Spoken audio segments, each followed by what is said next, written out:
E aí galera, tudo bem? Para quem não me conhece ainda, eu sou o professor Roberto Cavalcante do canal Atacando a Matemática. E hoje teremos uma aula de como determinar o domínio de uma função. Uma aula muito importante para dar continuidade aos nossos estudos desse tema tão fascinante. E se você gostar, não se esqueça de se inscrever aqui embaixo no meu canal, pois toda semana eu posto um novo vídeo sobre matemática, porque eu tô aqui para te ajudar. Bora lá comigo!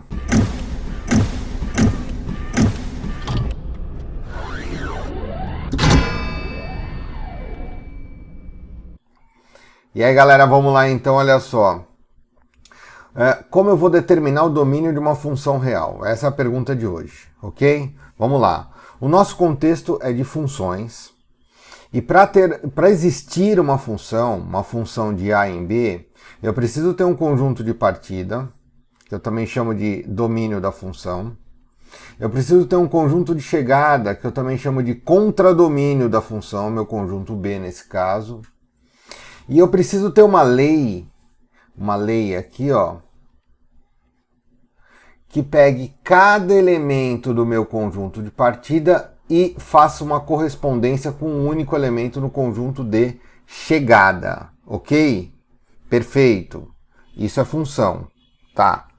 Mas o que acontece agora? Acontece o seguinte, que às vezes tem alguns problemas que eles passam somente a lei da função, tá aqui, e ele me pede o domínio da função, ou seja, o que ele me pede? Ele me pede para eu determinar um conjunto numérico mais amplo possível que possa se corresponder através da lei que foi dada aos elementos do conjunto de chegada.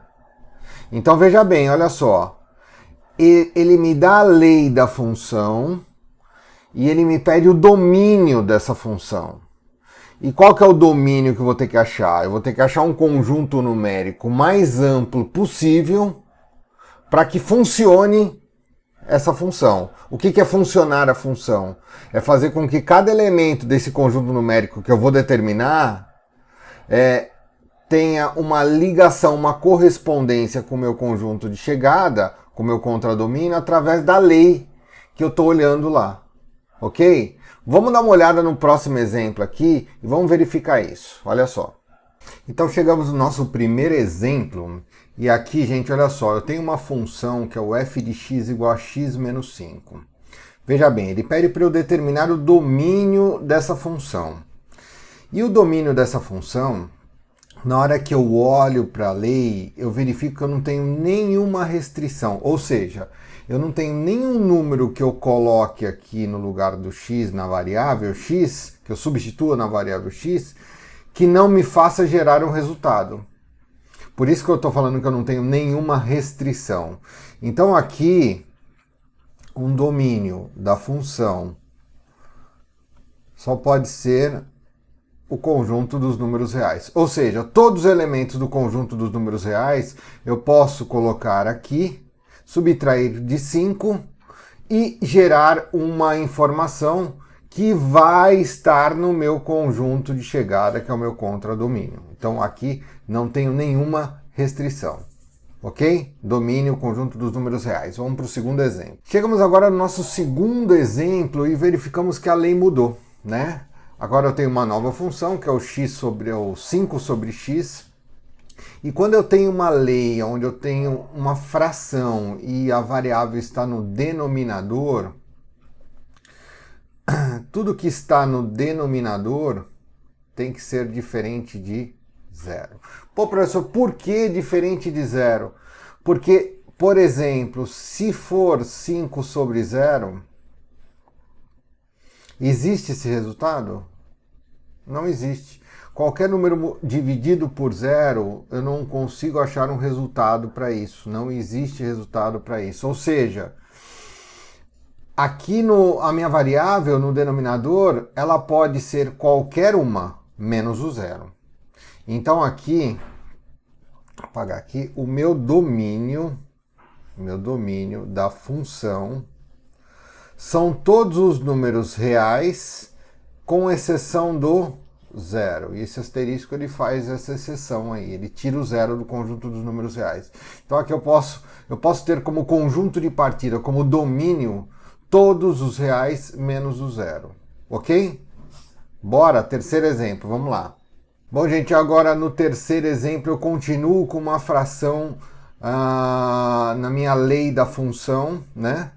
E eu vou agir da mesma maneira que eu agi no exemplo anterior. Eu vou admitir que tudo que está no meu denominador e minha variável está lá também, tem que ser diferente de 0.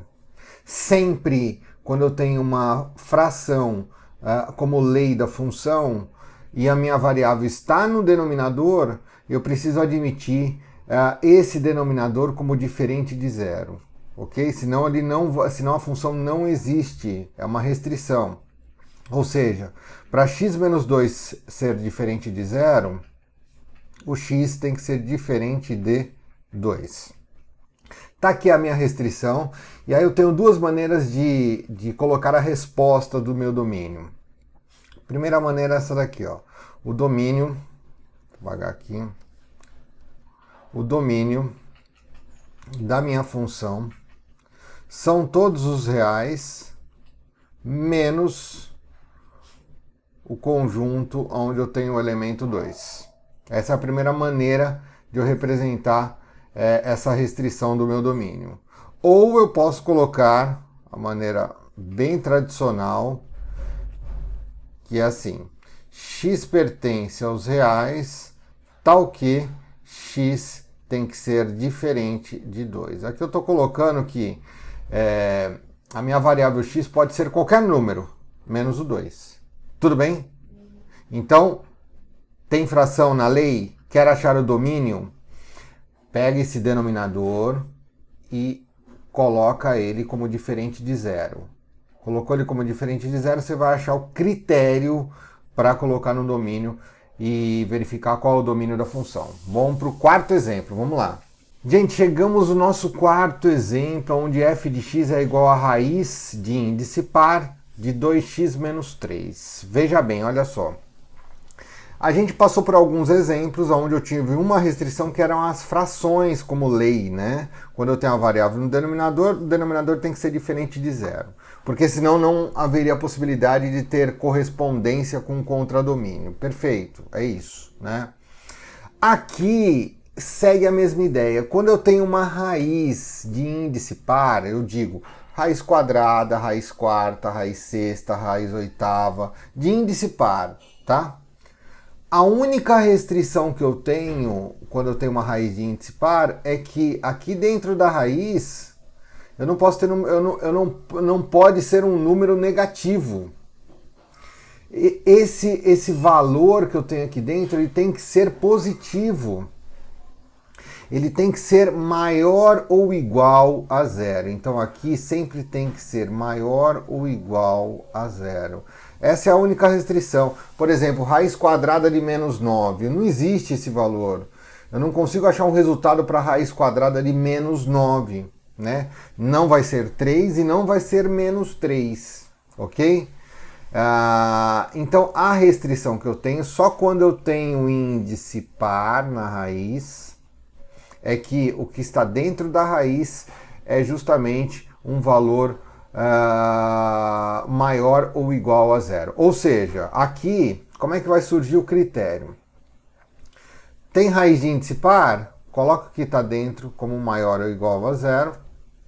Agora executa essa desigualdade, né? 2x é maior ou igual a 3, x é maior ou igual a 3 sobre 2.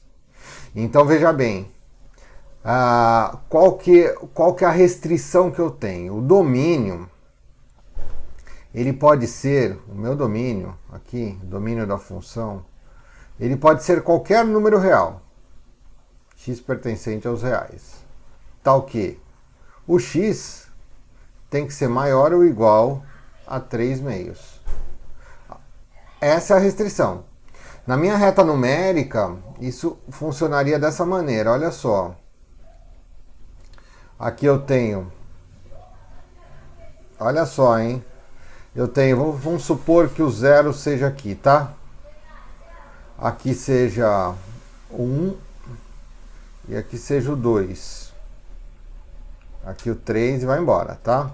1, 2 e 3. O 3 sobre 2, ele tá aqui, ó. 3 sobre 2, ok? Então aqui, como ele tem que ser maior ou igual a 3 sobre 2, eu vou colocar uma bolinha fechada aqui. E aqui eu vou sinalizar que são todos os números reais maiores ou iguais a 3 meios. Isso daqui é uma reta real, tá? Ela sinaliza o meu conjunto de elementos reais de um certo intervalo, ok? Então aqui esse vai ser o meu domínio dessa função. Toda vez que eu tiver uma raiz de índice par, o que está dentro da raiz eu coloco como maior ou igual a 0, ok? Vamos para o próximo exemplo. Quinto exemplo, e aí, professor, o que é isso daí? Uma fração junto com uma raiz? Agora entram os dois critérios que a gente já viu, né? Primeiro um critério onde eu tenho uma fração e o denominador tem a variável. Então eu sei que, olha só, hein? Tudo que está no denominador tem que ser diferente de 0, por conta da fração, tá? E como eu tenho uma raiz de índice par, aqui tem um 2, né, gente? Toda vez que eu não tenho nada, aqui na verdade eu tenho um 2, e isso é raiz quadrada de índice par, perfeito.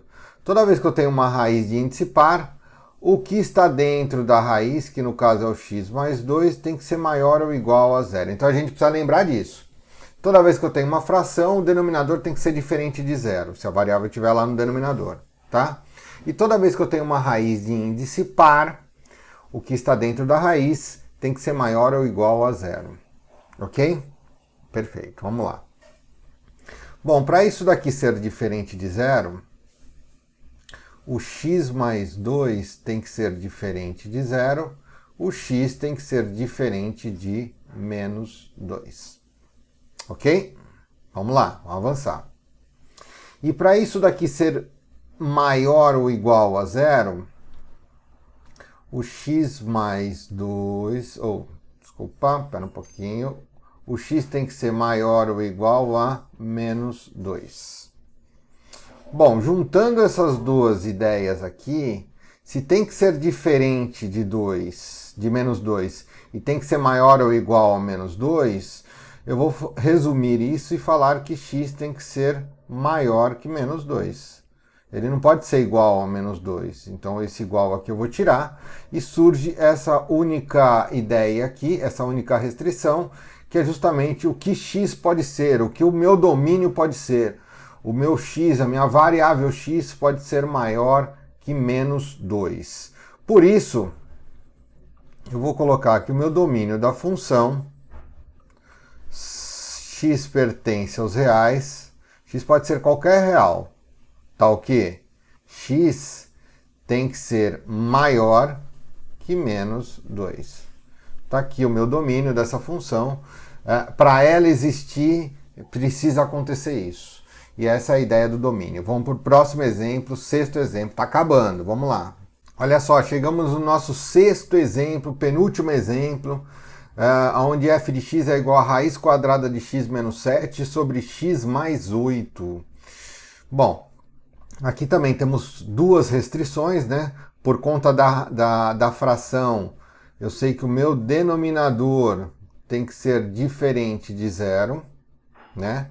Por isso, x tem que ser diferente de menos 8, tá aqui, perfeito. Essa é a nossa primeira restrição. E aqui eu sei que o raiz quadrada de x menos 7, para isso daqui existir, o x menos 7 tem que ser maior ou igual a 0. Perfeito? Vamos lá, olha só. X tem que ser maior ou igual a, esse menos 7 vem para cá como 7. Tudo bem? Então veja bem, olha só. Juntando essas duas ideias aqui, né? Essa e essa daqui, ó. Se o x tem que ser diferente de menos 8 e o x tem que ser maior ou igual a 7, eu só vou ficar com essa restrição aqui, porque é nessa restrição o menos 8 nem aparece. Então aqui eu juntei as duas análises e percebi que o domínio da minha função, todo x pertencente aos reais, tal que o x tem que ser maior ou igual a 7. Se isso acontecer, eu não vou ter nenhum problema da minha função não ter chegada, tá? Então essa é a condição para a função existir, e esse é o meu domínio da função, ok? Vamos para o último exemplo agora, para a gente finalizar esse assunto. Vamos lá, nosso 7º exemplo e último, vamos fechar esse assunto. Olha só, aqui eu tenho uma fração, como lei da função, quero achar o domínio. Aqui embaixo, no denominador, eu tenho uma raiz quadrada de 3x mais 1. Tá aqui, ó. Essa raiz quadrada de 3x mais 1 tem que ser diferente de zero, por conta da fração, denominador, diferente de zero. Para essa raiz ser diferente de zero, o 3x mais 1 precisa ser diferente de zero. O 3x precisa ser diferente de menos 1 e o x precisa ser diferente de menos 1/3. Tá aqui, certo? Esse é o nosso primeiro critério. Por conta disso daqui ser uma raiz quadrada. Então vamos lá, olha só, hein? Bom, por causa que porque essa daqui é uma raiz quadrada, eu tenho certeza que o 3x mais 1 tem que ser maior ou igual a zero. Ele tem que ser um número positivo, ok? Então vamos colocar lá. 3x tem que ser maior ou igual a menos 1. X tem que ser maior ou igual a menos 1/3. Tá aqui, ok? Perfeito. Agora vamos para o nosso próximo critério. Que por conta de ser uma raiz quadrada aqui em cima, eu tenho certeza que 1 menos x tem que ser maior ou igual a zero. Professor, o que eu faço agora? Menos x tem que ser maior ou igual a menos 1. Multiplica por menos 1 dos dois lados. Logo, x vai ser menor ou igual a 1. Eu troco, inclusive, a desigualdade na hora que eu multiplico por menos 1 essa minha inequação. Tudo bem? Então, o x tem que ser menor ou igual a 1. Pô, professor, peraí. Tem esses 3 critérios aqui. Por conta de ser diferente de menos 1/3 x e aqui ser igual a menos 1/3, eu vou juntar esses dois e vou falar, bom, o x tem que ser maior que menos 1/3. Ele não pode ser igual a 1/3. Tudo bem? Então ele tem que ser maior que menos 1/3 e menor ou igual a 1. E aí, antes de colocar o meu domínio, eu vou fazer uma reta real aqui. 1, 2, 3. E vou calcular a intersecção desse meu conjunto dos números reais aqui, que vai ser justamente a minha solução do problema. Olha só. Presta atenção. Eu vou colocar aqui o nosso primeiro critério, que x tem que ser maior que menos 1/3. Aqui eu vou colocar o nosso segundo critério, que x tem que ser menor ou igual a 1. E aqui eu vou fazer a nossa intersecção. Ok? Vamos lá, olha só. Eu acho que a primeira coisa é a gente estipular, na minha reta real, qual que é uma referência. Eu vou estipular o zero aqui, ó. O zero está aqui, tá? Eu vou falar que o menos 1/3 Eu vou colocar aqui, ó, como menos 1/3. Tá aqui. E como o x tem que ser maior que menos 1/3, eu vou colocar aqui como bolinha aberta, que na verdade ele não conta o menos 1/3, só estou representando esse intervalo real aqui, que quando x é maior que menos 1/3, menos 1/3 não entra na contagem. E aqui eu tenho todos os números onde eu tenho x maior que menos 1/3. Está aqui, ó, a minha reta real. Ok? Perfeito. Nessa reta real aqui, eu vou colocar todos os números menores ou iguais a 1. Professor, aonde está o 1 aqui? Bom, eu vou colocar o 1 aqui, ó. Tá aqui. Tá? E números menores ou iguais a 1, o 1 entra no meu intervalo. E aqui eu vou sinalizar todos os números menores que 1. Então tá aqui, ó, números menores ou iguais a 1. O 1 entra e todos os menores. Na hora que eu vou determinar o resultado, ou todos os números que podem acontecer aqui, eu posso ter como domínio, eu vou puxar a minha intersecção aqui, ó, nesse intervalo. Ou seja, o que é comum aqui nessas duas retas numéricas? O menos 1/3 ele não está aqui, mas ele está aqui. Então, como ele não está aqui, não é comum nas duas retas reais. Então, menos 1/3 ele não entra. É aberto. Ok? Então, menos 1/3. A partir do menos 1/3, todos os números entram. E todos os números entram aqui e também estão aqui. Então aqui eu vou colocar como intersecção todos esses números. E aí eu vou até o 1. O 1 ele está aqui e está aqui também. Então 1 eu coloco como bolinha fechada. Tá aqui. E aqui eu tenho um intervalo de números que obedecem todos os critérios que eu tenho nessa função como domínio. E na hora que eu coloco esse intervalo de números reais como resultado do meu domínio, eu consigo fazer com que ela exista sempre. Então olha só, vem comigo. O domínio da minha função vão ser x pertence aos reais, aqui eu garanto que entre em todos os reais, e aqui eu vou soltar o critério.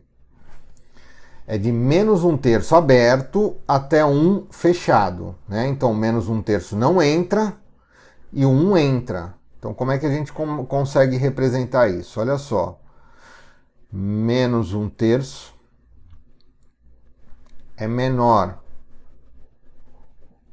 que x e x é menor ou igual a 1. Tá aqui, ó. Então, menos 1/3 é menor que x e x é menor ou igual a 1. Por conta de menos 1/3 ser menor que x, ele faz com que, por não ter o igual aqui, ele faz com que o menos 1/3 não entre. Não, o menos 1/3 não entre aqui nesse intervalo. E por conta de ter um menor ou igual aqui, ele faz que o 1 entre nesse intervalo. Eu poderia escrever isso daqui dessa maneira também, olha só. O domínio da minha função é igual menos 1/3 aberto, menos 1/3 aberto, até o 1 fechado. Olha só, isso daqui também é representação de intervalo. E nesse intervalo aqui, ele vai de menos 1/3 aberto, ó, parênteses aqui, até o 1 fechado, e aí aqui entra o 1. E aí, galera, aqui termina a nossa aula de hoje. É importante que você acompanhe todos os vídeos do meu canal, pois esse conceito ele depende de uma sequência de raciocínio. Esse conceito de funções ele é muito utilizado no ensino médio e também na graduação. E se você gostou, não se esqueça de se inscrever aqui no meu canal, pois toda semana eu posto um novo vídeo, porque eu tô aqui para te ajudar, tá bom? Até a próxima aula.